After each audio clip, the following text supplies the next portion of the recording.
In you, O Lord, I have taken refuge. यहोवा, मैं तेरा शरणागत हूं। यानी मैंने अपना जीवन तुझे दे दिया परमेश्वर। खुदावन यहोवा, खुदावन यीशु मसीह नासरी, मैंने अपना जीवन अब तुझे दे दिया। अब मेरी जो भी आस उम्मीद है मेरे जीवन की तुझसे, वो टूटने ना देना। और परमेश्वर कभी टूटने नहीं देता। अगर आप और मैं अपना जीवन सच में दे दें परमेश्वर को, और आज के बाद ये प्रण लें कि जैसा उसका वचन, जैसी उसकी आज्ञाएं कहती हैं, वैसा ही जीवन हम जिएंगे, तो हम जो भी उम्मीद उस परमेश्वर से रखते हैं, आशा रखते हैं, वो कभी भी टूटने नहीं पाएगी। जो लोग परमेश्वर से प्रेम रखते हैं, उससे मोहब्बत रखते हैं, परमेश्वर कभी भी उनको निराश होने नहीं देता। वो तो उनको भी देता है जो ना शुक्रे हैं, जो उसका शुक्र नहीं करते। उन पर भी अपना सूरज चमकाता है, उन्हें भी हवा देता है, पानी देता है, उन्हें भी जिंदगी और सांसें दे देता है। और जो लोग उस खुदावन से मोहब्बत रखेंगे, तो क्या वो उनकी उम्मीद, आस को टूटने देगा? कभी नहीं। तो इसलिए अपने जीवन को परमेश्वर को सौंपे। हे यहोवा, मैं तेरा शरणागत हूं, मेरी आशा कभी टूटने ना। तू तो धर्मी है, मुझे छुड़ा और मेरा उद्धार कर, मेरी ओर कान लगा और मेरा उद्धार कर। और जो व्यक्ति अपना जीवन परमेश्वर को सौंपता है, यानी वो अपने आप को उद्धार के लिए सौंप देता है, उसका उद्धार निश्चित है। अगर हमने अपना जीवन आज प्रभु को दे दिया, तो यानी उद्धार हमारा है। हमारी आत्मा का उद्धार, हमारे जीवन का उद्धार निश्चित हो गया। परमेश्वर की शरण में जाना, परमेश्वर को जीवन देना, यानी उद्धार पाना है। उद्धार पाना। फिर हम इस पृथ्वी को जब छोड़ते हैं, हमारी आत्मा जब इस पृथ्वी पर से अपने शरीर को छोड़ती है, तो वो नरक नहीं बल्कि परमेश्वर की बादशाह, उस खुदा की बादशाह के अंदर दाखिल होती है। यही उद्धार है। हमारी रूह का छुटकारा हो जाना नरक की आग से, परमेश्वर के राज्य के अंदर जो है प्रवेश कर जाना, यही उद्धार है। और जब हम अपना जीवन परमेश्वर को सौंप देते हैं, तो हम उद्धार को पा लेते हैं। उद्धार हमारा है। मेरे लिए सनातन काल की चट्टान का धाम बन, जिसमें मैं नित्य जा सकूं। सनातन काल, सनातन यानी अनंत काल की चट्टान, जिसमें मैं जा सकूं, जिस चट्टान पर मैं रह सकूं। परमेश्वर जो है हमारे लिए सनातन काल की चट्टान बन जाता है जब हम अपना जीवन उसे सौंप देते हैं। क्या बन जाता है? सनातन काल, अनंत काल की चट्टान बन जाता है वो हमारे लिए, अनंत काल की चट्टान। और उस चट्टान पर हम अनंत काल तक, हमारी आत्मा रहती है उस चट्टान पर, परमेश्वर के राज्य में। यानी कहां पर? परमेश्वर के राज्य में, उसके स्वर्ग राज्य के अंदर हमारी आत्माओं को जगह मिलती है, और हम अनंत काल तक उसके स्वर्ग राज्य में रहने वाले बन जाते हैं। सनातन काल तक हम उसके स्वर्गिक राज्य में रहने वाले बन जाते हैं। तूने मेरे उद्धार की आज्ञा दी है, क्योंकि तू मेरी चट्टान और मेरा गढ़ ठहरा है। हे मेरे परमेश्वर, दुष्ट के और कुटिल और क्रूर मनुष्य के हाथ से मेरी रक्षा कर, क्योंकि हे प्रभु यहोवा, मैं तेरी ही बाट जोता आया हूं। बचपन से मेरा आधार तू है। जो व्यक्ति बचपन से ही अपने आप को परमेश्वर को समर्पित कर देता है, अपने जीवन को उसे सौंप देता है, उस व्यक्ति को बचपन से लेकर के बुढ़ापे तक परमेश्वर हर तरह की बुराई से, हर तरह के बुरे लोगों से, क्रूर, कुटिल और दुष्ट लोगों से परमेश्वर उसकी रक्षा करता है। कितने भी उसके विरोध के अंदर खड़े हों, परमेश्वर सबको हटा देता है। जो बचपन से ही अपने जीवन को उसे दे देता है। और फिर अगर हम बचपन में हम परमेश्वर को नहीं पा सके, तो जब जागे तभी सवेरा, चाहे बुढ़ापा हो, चाहे जवानी हो, चाहे उधेड़ उम्र हो, जब भी हम अपने जीवन को परमेश्वर को सौंप देते हैं, तभी से हमारे जितने भी शत्रु हैं, जितने भी दुष्ट लोग हमारे विरोध में खड़े होने वाले हैं, भविष्य के अंदर और वर्तमान के अंदर, उन सबको परमेश्वर हटाता है हमारे सामने। क्योंकि जब हम अपना जीवन परमेश्वर को दे देते, तो हमारा आधार, हमारी फाउंडेशन जो है, हमारी बुनियाद परमेश्वर बन जाता है। और जिस मकान की बुनियाद परमेश्वर रूपी खुदा यीशु मसीह रूपी चट्टान के ऊपर, वो घर कभी गिरता नहीं है, उसे कोई गिरा नहीं सकता, उसे कोई गिरा नहीं सकता। तो ये परमेश्वर का वचन हमें शिक्षा देता है। तो आइए आज हम अपने जीवन को परमेश्वर को समर्पित करें। खुदा यीशु मसीह के द्वारा ही जो है हमारा उद्धार है, और सिवाय खुदा यीशु मसीह के हमारा उद्धार जो है कहीं पर नहीं है, कहीं पर नहीं है।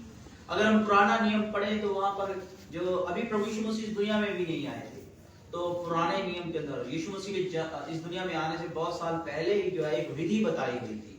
जो है परमेश्वर ने अपने लोगों को क्या बोला कि तुम जो है क्या किया करो, जो है पीढ़ी दर पीढ़ी ये विधि तुम्हारे अंदर चलती रहनी चाहिए, जब तक मसीह नहीं आ जाता, जब तक खुदा यीशु मसीह नहीं आ जाता।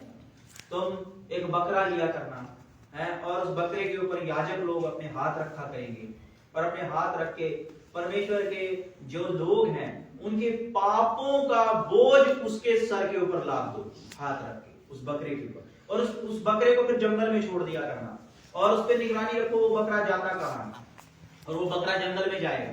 और जब वो जंगल में जाता था तो फिर क्या होता था, किसी ऊंची पहाड़ी पर ले जा करके, जब वो जंगल में जाता था, जंगल में जाता जाता फिर जब वो पहाड़ी इलाके में घूमता फिरता पहुंचता था, तो फिर एक ऊंची पहाड़ी से उसको नीचे गिरा दो, वो मर जाएगा। और इस तरह से जो है तुम किया करो।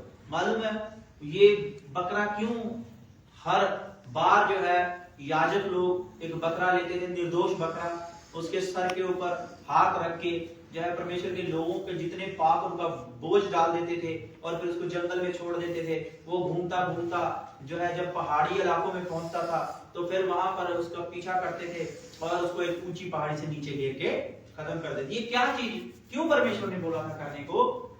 ये तब तक करना जब तक यीशु मसीह नहीं आ जाते। यीशु मसीह के आने के बाद फिर इस चीज की जरूरत नहीं है। तो ये सब क्यों किया जाता था? देखो खुदावन यीशु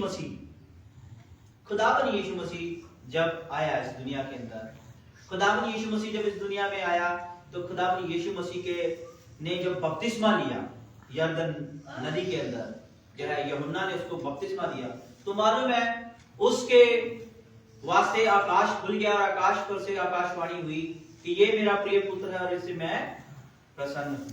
और पवित्र आत्मा जो था उसके ऊपर उतरा, यानी खुद उस बड़े महायाजक ने, पिता ने जो है क्या किया, उसका अभिषेक किया, पवित्र आत्मा ने उसका अभिषेक किया, और उसके ऊपर उतर करके जो है संसार के पापों का बोझ जो है लाद दिया खुदा यीशु मसीह के ऊपर, उस बकरे की तरह ला दिया। उसके बाद खुदा यीशु मसीह बपतिस्मा पाते ही जो है आत्मा से भरा हुआ जंगल में चला गया। 40 दिन और 40 रात वो बयाबान में रहा, और वहां पर जो है उसकी आजमाइश होती रही, और वो जंगल में 40 दिन 40 रात रहा। और उसके बाद में फिर उसने जो है अपनी मिनिस्ट्री को, अपनी सेवकाई को शुरू किया खुदा यीशु मसीह ने। और मालूम है वो क्या कर रहा था? बीमारों को चंगा कर रहा था, दुष्ट आत्माओं से जकड़े हुओं की दुष्ट आत्माएं निकाल रहा था। उसने 3 साल तक जो है अपनी सेवकाई में यही काम किया। क्या किया? बीमारों को चंगा किया, दुष्ट आत्माओं को निकाला लोगों में से, और लोगों को परमेश्वर पिता का वचन सुनाया, स्वर्ग के राज्य की कथा सुनाई, स्वर्ग के राज्य के बारे में प्रचार किया। ठीक है, यही काम किया। यानी वो क्या कर रहा था?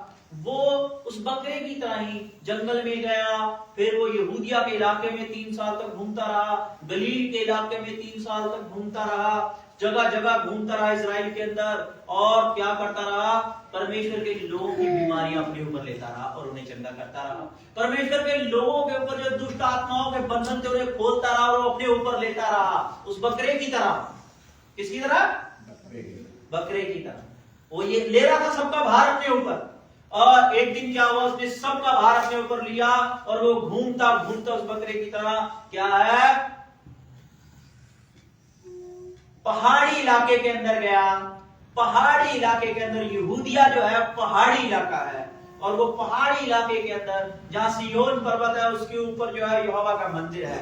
सिय्योन पर्वत के पास में जो है गुलगुता नाम की एक पहाड़ी है, उस पहाड़ी के ऊपर वो सूली के ऊपर जो है हमारे पापों के बोझ को लेकर के कुर्बान हो गया और हमारा उद्धार हो गया।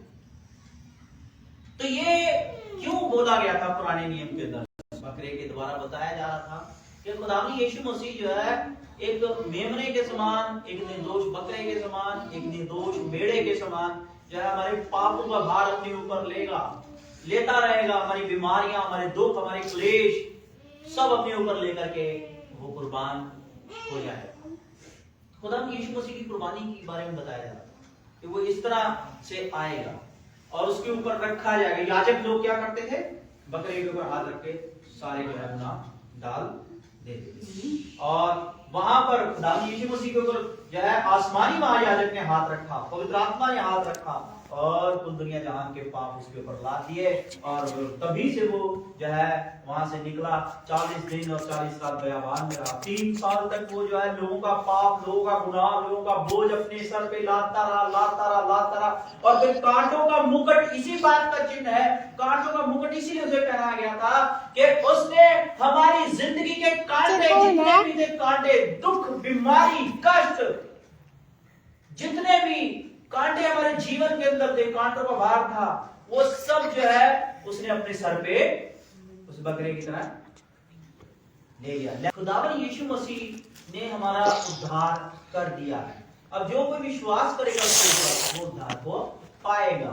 तो जब खुदावंद यीशु मसीह ने कांटों का मुकुट पहने, यानी हमारे दुख बीमारियां तो ले ली हैं, तो हम फिर जो है उन बीमारियों को क्यों याद करते हैं? उन्हें कैंसिल करो हर रोज कैंसिल करो खुदावंद यीशु मसीह के नाम के अंदर।